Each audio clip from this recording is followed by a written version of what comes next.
Why don't you get my iPad and I get like clipboard and paper? I don't make the rules, mate. That's I do. right. Yours, Stuart. Don't want to say anything.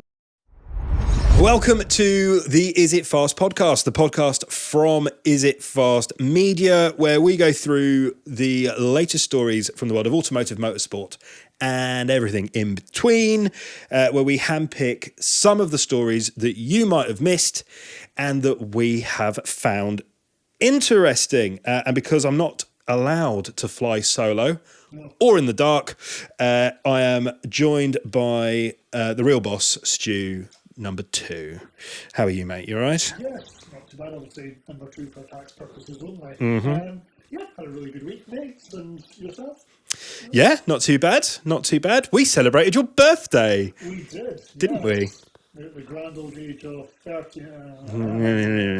Yeah. That's about it. Yeah. Well, I think we decided that I'm now mid-late 30s. Mid-late 30s. Is the official Yeah. plan. But obviously, Stu, we've been sitting around talking about the pod, and we had a bit of birthday/business chat as well, so we could write off with friends. Thank you, HMRC. Yes. And that you know that obviously we've grown the podcast and our media presence rather nicely, and we're somewhat minor celebrities in the world of UK motorsport and cars. I mean, seriously minor. Yeah, very minor. But we've been invited on TV, onto other podcasts, other media outlets, and even to open a shop or two. But recently, and I don't know if you picked up on this, I was asked to run a marathon for charity. And first of all, of course, I said, nah, I'm not doing that. So I went, oh, come on, it's for blind and disabled kids. And I went, I could probably win this. Oh, jeez. So welcome to Is It Fast, where we're always brave enough to be terrible at something new. Welcome to the show. That's terrifying. Terrifying. Yes, well, there you go. You probably would win, to be fair. But no, I mean, that's a whole other conversation. But there has been an awful lot going on that you at home, whether you're watching or listening, could well have missed. And we start with one of the coolest cars ever, I think. 100%. The news that AC, more specifically the AC Cobra, I mean, it is just awfully cool, isn't it? We're showing our hand a little bit here. But Yeah, 100%. It looks like it's going to be completely redone and brought back for 2023, 60 odd years after it was originally shown to the world. So it's undertaken a multi-million pound development program to kind of bring it bang up to date, and is going to be brought to us by AC Cars, which claims to be Britain's oldest car manufacturer, which I know you've got written there and I've nicked it. Yes, But I'll let you say how old it is if you like. I'll build up to it. Okay.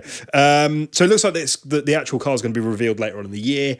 Autocar, who frankly do a better job of journalism than us, have managed apparently to acquire images of the model ahead of its launch. They've probably just had it rendered. And we're going to nick them and you can see them. If you're watching, then you're probably seeing them now. If you're listening, screw it, just go to Autocar. So the Cobra GT Roadster is what it's apparently going to be named, and it's going to have a V8 Chevy engine. It's going to be an absolute beast. But it's just worth kind of mentioning at the top of the show because it's cool as hell. Yes, as the kids say, OMG. I'm a massive sucker for the original Shelby Cobras, so this is extremely right on the street. You're absolutely correct. AC Cars does claim to be the oldest British car company at 122 years old as well. That is real old. It really is. 150,000, I'm not even saying that right.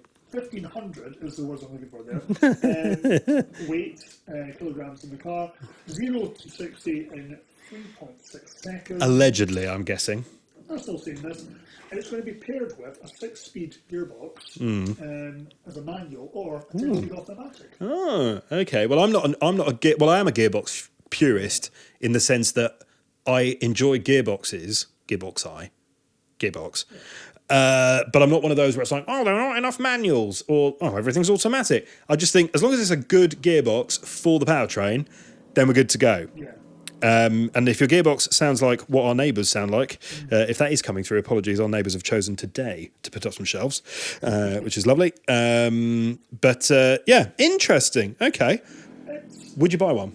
I know I'm skipping ahead, but would you buy one? Do you know how much they are? No. Oh, well, prices are set to start from 285,000. Oh, mate. Production will be limited, of course. Oh, so mate. It's probably going to be back to the Matchbox car. Myself. Yeah. Usually I would dismiss this as a bit of another, toy for the rich boys type thing. I'd say but so. because I've always had a soft spot for the Cobras, somebody pointed out to us that the Porsche GT4 RS costs about 120, 123. Yeah. With same weight, same size, same performance. And a roof. Yeah, and a roof. And handles better, but it's still not the Cobra. Yeah, no, I can see that. Yeah. So that mug and t-shirt you got me for my birthday, if you get the receipt so I can get the Cobra. Yeah, if you like. Swappable at all good. What's the shop? Tiger? I don't know. Either way. American Candy Store. But there we go. I agree with you, actually. I would much rather have one of these over a GT4 R or RS. So tell us, would you be interested in such a thing? Did you realise they ever left? I mean, you can get lots of knockoff Cobras now, after the fact, and they're all pretty cool, to be fair. Yeah, pretty much. Do tell us. Now, every motoring and automotive podcast on the bloody planet will talk about the F1. Yeah. And the return of the F1 season. It seems like nowadays you can't move for F1 podcasts, some of which are very, very, very good. Some of which are, or some of them are barely adequate, to be honest with you. But I'll let you all decide which ones are which. I don't really care either way. But it would be remiss of us not to mention that F1 Formula returned. The weekend past. Depends when this goes out, but it happened. And then another one will happen. Yeah. And then another one will happen because it was times out by which is it's a lot, and that is why another one will happen, and another one will happen, and another one will happen. It was the beginning of the longest F1 season ever. And it's not getting any shorter. It's not getting any shorter. They dropped China, because remember him? Remember when a big fat Oompa Loompa was in charge of America? Cut that. Actually, no, keep it. Because it's funny. And he can't kill me. Maybe. If I'm not here next week, it's because I was killed by the ghost of Dick Cheney. Wait, what was his name? Trump. Is he? China. Anyway, China was dropped, meaning it went from 24 to 23, and it was the beginning of said season in Bahrain, which looked hot and sandy, which is good, because if you're a Middle East country and you're not hot and sandy, you probably want your money back, of which there is a lot of it. Money, that is. Yeah, up the tune. So yes, F1 was back. Some things that you must, if you're listening or watching this, you know the results. But I imagine we've got listeners or viewers that kind of, if you don't want to know the scores, look away now. They wait for us to talk about the results. If that is your life, don't be that. Don't wait for it, and don't get your news from us. Don't even get your opinions from us. If someone's forming an opinion from something I've said, awful.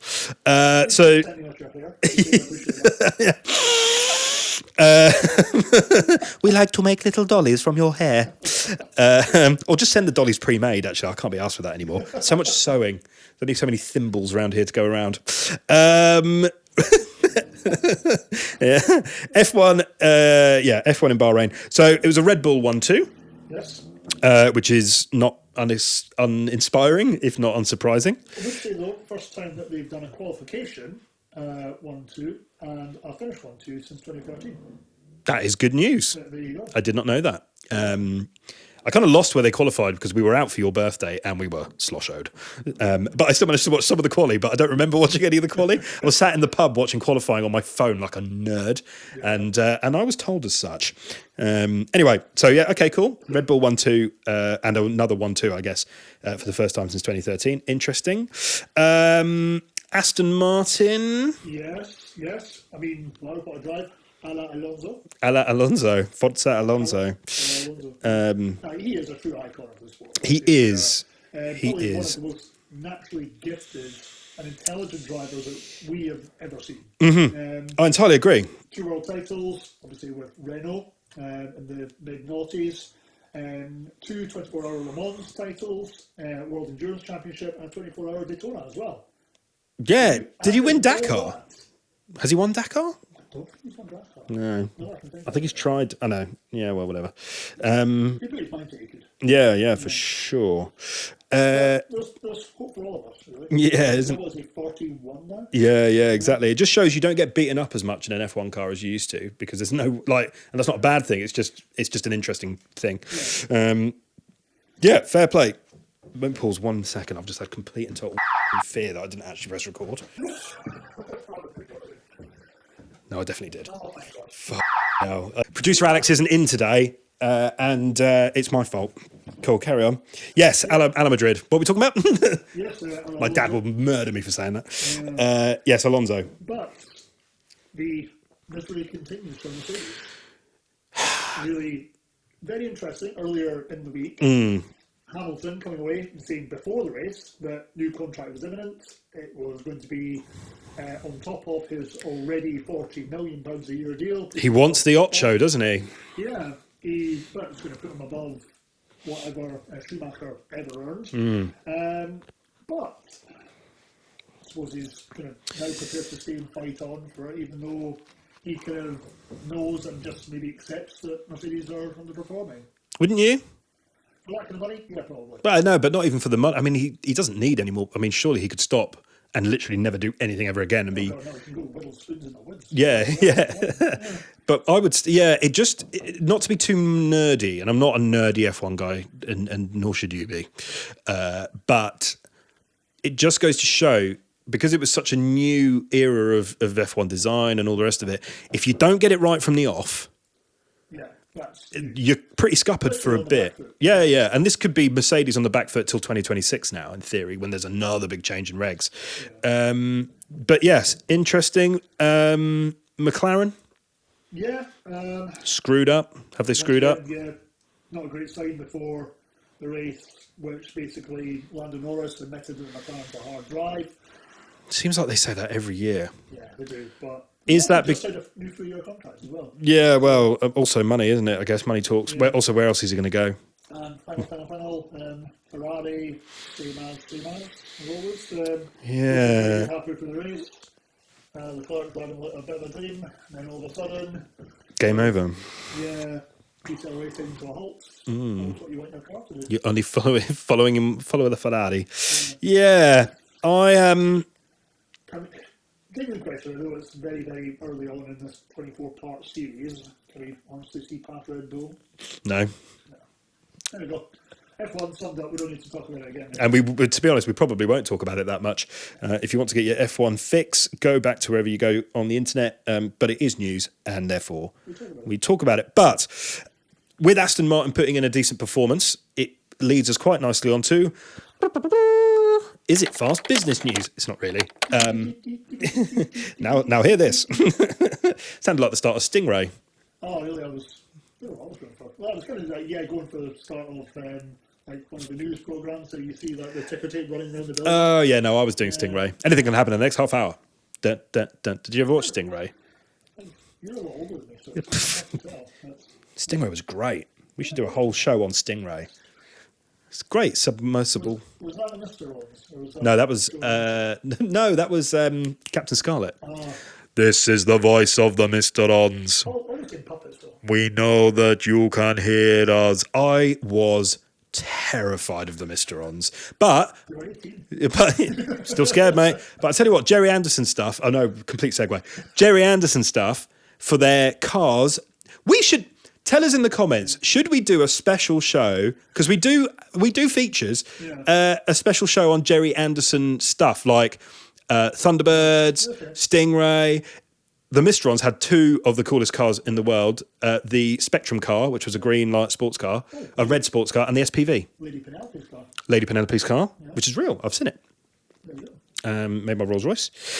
Anyway, Aston Martin. Yeah. I'm going to come back to this because not today, but yeah.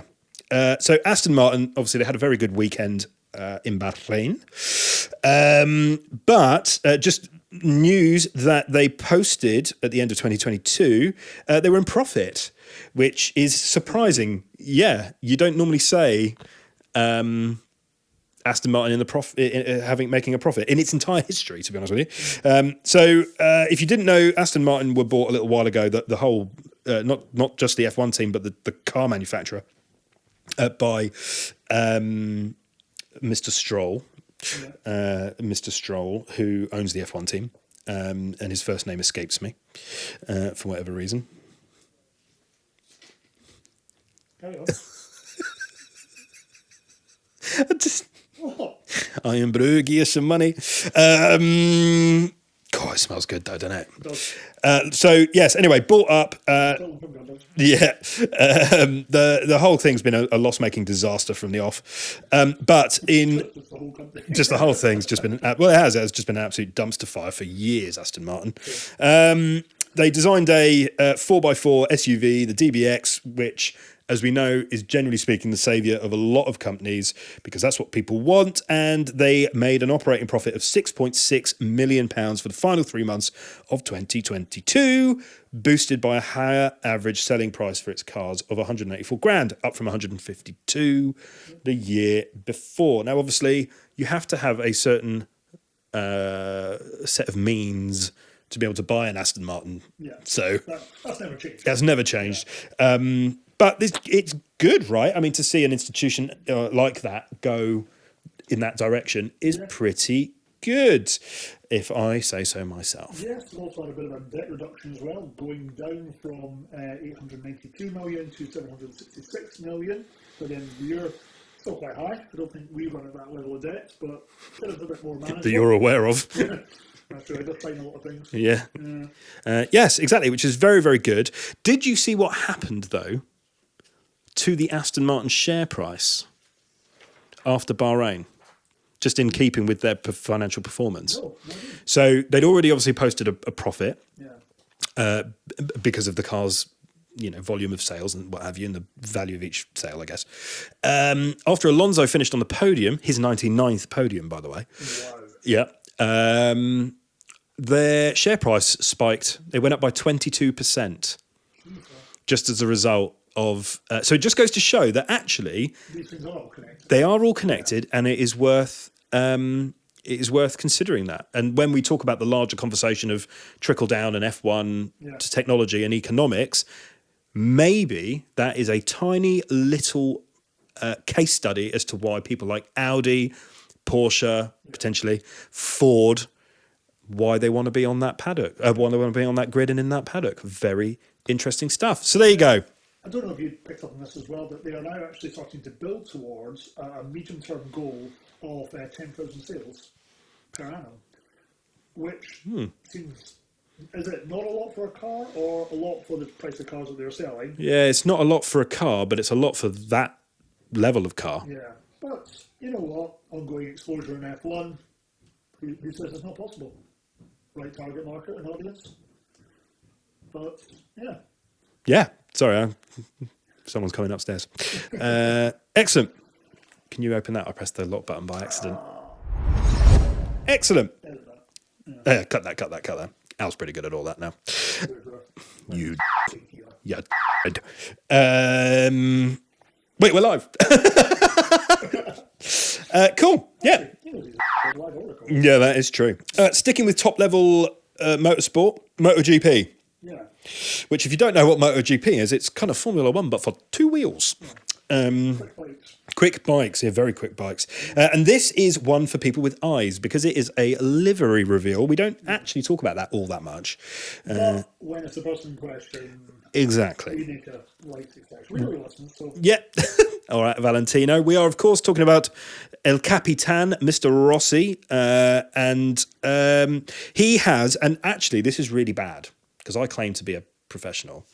I had completely missed that VR46, the racing team in the MotoGP, was Valentino Rossi's team. Tonight on a very short episode of Columbo, how on earth did you not figure out I know, man. VR could potentially stand for? Yeah. And the number didn't give any clues. Nope. I don't watch a lot of MotoGP. No, neither do I. I watch it on occasion. We don't report on it really. I don't write about it. So from a professional standpoint, I feel like I have officially shafted myself there. But anyway. But you're wrong, so you missed it. So. Yeah, just, it's not that it doesn't interest me. It's just I'm not very good at it, so I don't get asked to cover it vis-a-vis this. So yes, the VR46 racing team uncovered its livery for its second season in the MotoGP Championship. It looks rather good, but a bit of a backstory. If you, like me, didn't realise. No, yeah, I know. It just if you're not into MotoGP, it's an interesting.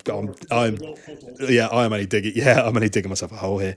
You're one of these kids at the restaurants with the menus in front of you. You can draw them out. Yeah, it's the only way to keep me quiet. Otherwise, I'll just start chucking pasta around the gaff, which is never great. So VR46 launched last year. They didn't do too badly. They had a podium at the Dutch TT and took pole during the Thailand GP on a 2021 spec Ducati, which is a bike. And then 2022, Marini and Bisecchi remain in the lineup. They were the two that were on the bikes last year. And they're going to be riding around on a 2022 spec Ducati. But the one that, or same spec at least, that Francesco Bagna won the championship on or with, which is good. Good bike. Guy won the whole thing. And the 2023 MotoGP gets underway on the 26th of March with the Portuguese Grand Prix. But back to the livery. Very, very pretty. Bit of a mixed response from this. It is exactly the same as the 2022 bike. Yeah, it took ages, didn't it? For it, but for a little bit of description, mainly black with a prominent yellow and an orangey, goldy kind of band up the side. Basically, it's going to look like the targeting computer Luke Skywalker uses. Luke, you've turned off your targeting computer. Is everything all right? It's going to look like that, but use the force. Just as well that they did a full shoot because it's probably going to be the only time you get to stop and see them.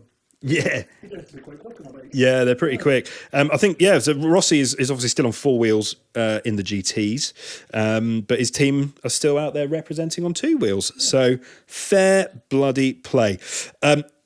I won't hover on the fact too much today because I think I've already embarrassed us enough. But do tell us what you think. If you're watching us, tell us what you think of the livery. If you're listening to us, do make sure that you head over to the Is It Fast Instagram pages and or our social media pages. Just type Is It Fast into your social media platform of choice or even your search engine of choice, and you can go and have a look at the livery there. I believe it is on the Instagram, and if it isn't, because I actually realise it isn't, it will be on there relatively shortly. Talking about exciting sport, what a segue. The IndyCar Championship has started. In fact, it started the same weekend as Formula 1. IndyCar, of course, the North American only championship with cars that look like F1 cars have done the dirty with a fighter jet and had a baby. They look wicked. We've actually had some interesting IndyCar conversations on Is It Fast. So do make sure you head over to isitfast.co.uk or the Is It Fast YouTube channel and type in IndyCar and see, very interesting conversation we had last year actually with the ex-operations manager of IndyCar. Really interesting guy. Anyway, it was mental. It kind of was, yes. IndyCar madness. That's what I wrote. There you go. I think that's where I thought from. I will be honest here. I am not the biggest follower of IndyCar. Mm-hmm. Fair enough. You are European. But having seen some of the videos and things like that, bit of a crazy end, and what all motorsport fans like to see, as long as everybody's safe and well, is a pile up. Yeah. None of us are precious. We don't want anyone not going home, but some zoomy crashes are always appreciated. Yes, there were zoomy crashes galore. So this was the opening Grand Prix of the IndyCar Championship, which was held at St. Petersburg, not to be mistaken with the other one, the Russian one. This is St. Petersburg, Florida. Street circuit starts out on the air strip there. God, get there in the end. And is always pretty cool. A load of qualifying happened and free practice, and there were cars going off left, right, and rhubarb there, which was not what you needed, but kind of set the tone for the race. We'd recommend going back and watching some highlights. We can only drop in kind of stills on this. But it just seemed like the drivers weren't quite getting it. There was a lot of kissing on the walls and A little bit of kind of niggling. Yeah, it just. I don't know what kind of happened. But anyway, long story long, Romain Grosjean, yes, that one, who has been racing in IndyCar for the last couple of years, took pole, and it looked like he was going to get himself his first IndyCar win and his first win in anything for 11 years. And then pretty much last corner, well, not last corner, with 28 laps to go. It's been a bit dramatic there. Yeah. 28 laps to go. It was Mr. McLaughlin that took out Mr. Grosjean. Scotty doesn't know. Scotty doesn't. Scotty did know. Scotty did know. Scotty McLaughlin, yeah. Essentially, Grosjean was going to pass on the outside. Scotty wasn't going up the corner. On cold tyres. McLaughlin was on cold tyres, just, you know. Yeah, he just braked too early, go for the switcheroo, and basically the pounce wasn't right. Massive mistake. I think obviously Grosjean appreciated the apology. Yeah, they're both old timers, aren't they? Yeah, it happens. There's no kind of love lost on the track from these guys, but yeah, exactly. But it was. So it might keep more of an eye on this season. Well, yeah, I mean, it just shows that actually there's more. Especially as the races weren't back to back, you sit there on your sofa, watch the Grand Prix in Bahrain, and then if you sit on your sofa for another 3 or 4 hours, and you're lucky enough to have Sky, you can watch the IndyCar race, and it just goes to show that IndyCar is shaping up to be more exciting than F1 this year, which is not completely and totally out of the loop. And yeah, shame for Grosjean. I think he'll have a good season, though. Looks like he's got a competitive car. And if you were wondering, it was Marcus Ericsson who won the race. So if you haven't got IndyCar on your radar as a motorsport fan this year, I would recommend that you do. The race itself, there was a million red flags, pile-ups. Luckily, no one injured and stuff.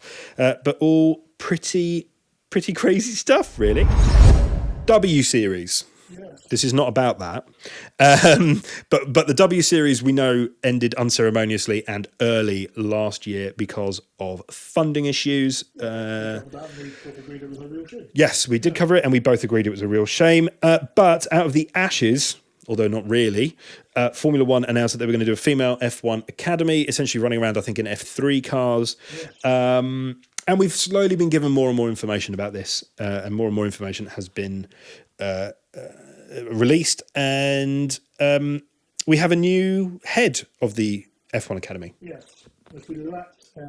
The F1 Academy, an all-female driving series aimed at developing the interests and abilities of females in the motorsport racing world, not just F1. Her name is Susie Wolf. Yes. In relation to Toto? Yeah, I think they might be related. This is the news that Susie Wolf, wife of Toto Wolff, who is the Mercedes AMG with Petronas F1 team principal and part owner, a very good driver in her own right. Yes. I will also say she is from Oban. She is from Oban. Which is also the home to an amazing sea life centre that shut in 2018, and the Caledonian McBride Oban Day ferry trips. So, yeah. There you go. It's in Scotland, everybody. But yes, the academy will be headed up by Susie Wolf, who was also heading up the Mercedes Formula E team until it was no longer. Yeah. So that is a lassie with lots of experience, both behind the wheel and administratively. Yeah. That's it. This isn't a job for the girls, despite who she's married to. She does come with a great CV, former Williams F1 development from our karting days as well. She was also involved in the DTM Yes, yeah. Oh my God, yeah. That was a good memory. You've written it down. It's researched. But yes, good memory though. But in 2016, she also created the Dare to Be Different campaign, which was about increasing female participation. So she has great background in this. Wish her well. Yep. I'm sure all the teams will be supporting her to kind of increase the interest and participation of the fair sex. Yeah. Yeah. This is the month of International Women's Day and International Women's Month. Motorsport and automotive in general is a male-dominated environment, and that is not a good thing, if I'm honest. We've seen, and on Is It Fast, and if you head to isitfast.co.uk, that we report on as much as we can of women in motorsport, because it just feels like the right thing to do, and you know, when they get the opportunity, they do just as well, if not better, than men. And it feels like there's in this day and age that actually maybe the dudes that are in charge are scared of being shown up, and not entirely sure why that would be the case. Surely if you're quick, you're good enough, and if you're good enough, you should be sponsored, and if you're sponsored, you should get a return. And all the evidence points to this being the case, if I'm honest. So I think this is a really good appointment. I think Susie Wolff is a fantastic ambassador for the sport, not just for the sex. She just happens to be both, an ambassador for both. But yeah, make sure you head over to Is It Fast to not just read up about this, but also the incredible work that like you say, the fairer sex are doing up and down the industry and up and down the sport. We have lots of interviews. Timo, who is one of the writers and contributors at Is It Fast, does a fantastic job promoting all these cool different disciplines that they're all involved in. 2 wheels, 4 wheels, no wheels.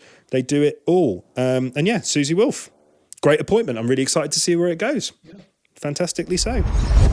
And finally, this week, Stuart gives me one job every week, mostly.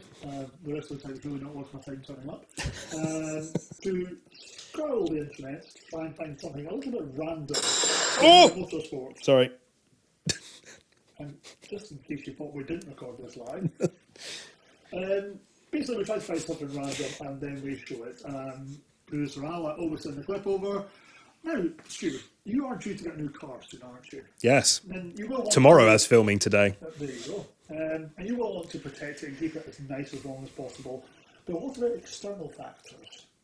As in drivers going past, maybe like a road chip hitting up off the car. You don't want that. I have got you covered. I'm at hit play again.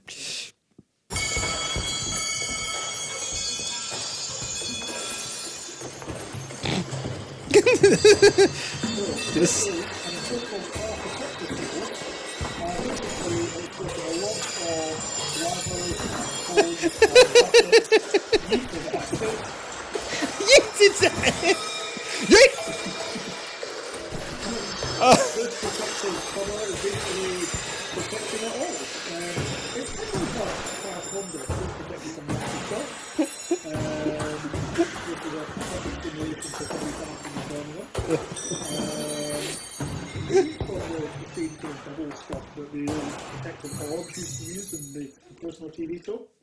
I don't know. That is so specific. Yeah, it is. I mean, essentially, it's a bag for life.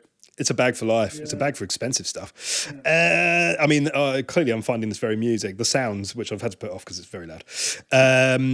First of all, how much fun would it have been filming this? Oh, absolutely. Because that is like... I want to shot it. I want to jump up and down it. Yeah, the random stuff being thrown at it. Now, we're not being paid, I'm assuming, by the company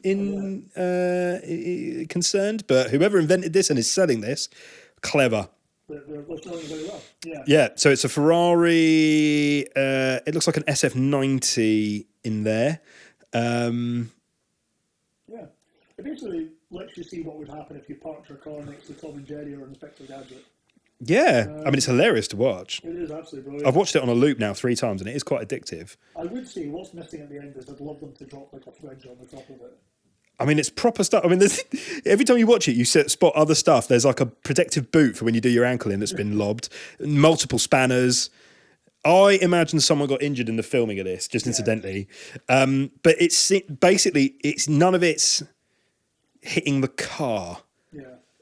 which is impressive because a ladder's just been thrown. Yeah. Cool. Can you tell us who these are? Don't have that information to hand. If you want to buy one, tough tits. It's not happening. We'll put the link in the bio. No, we won't. Not unless you pay us. It looks like a fantastic way to protect your car next time you're anywhere near a Rangers game. But essentially, just hope that nobody's got a knife, because otherwise it's just going to be a pop and slash. Yeah. It's big though, isn't it? It is, yeah. It's big though, isn't it? Jesus, Stu. Yeah. Yeah. Yeah. Interesting. All right. I wouldn't not be tempted. Yeah.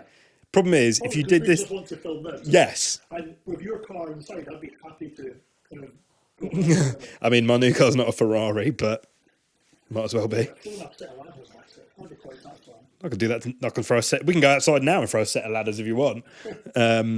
Awesome. Thank you very much. That is a top and finally, to be fair. Well, there you go. On that rather bubbly note, it's time for us to say goodbye. Thank you very much for watching or listening on your social media platform of choice. Remember, if you've come across us by accident, sorry, yeah, that's bad, but do subscribe and click the little notification stuff on your podcast supplier of choice. We recommend Spotify because we've found some cool new stuff that we can do with them. But whatever you do, make sure you leave a thumbs up, subscribe, say what you think, and do tell us what you thought of the subjects that we covered. We do genuinely love to hear what you have to say about the latest news that we've handpicked to bring to your eyes and ears. Remember also to head over to isitfast.co.uk to keep up with all the latest news, reviews and interviews. We do have some very exciting stuff that I've just remembered coming down the line, on the line, which is great. More information on that to come, but you'll only hear about that if, aforementioned, you subscribe and follow us on your social media platform of choice.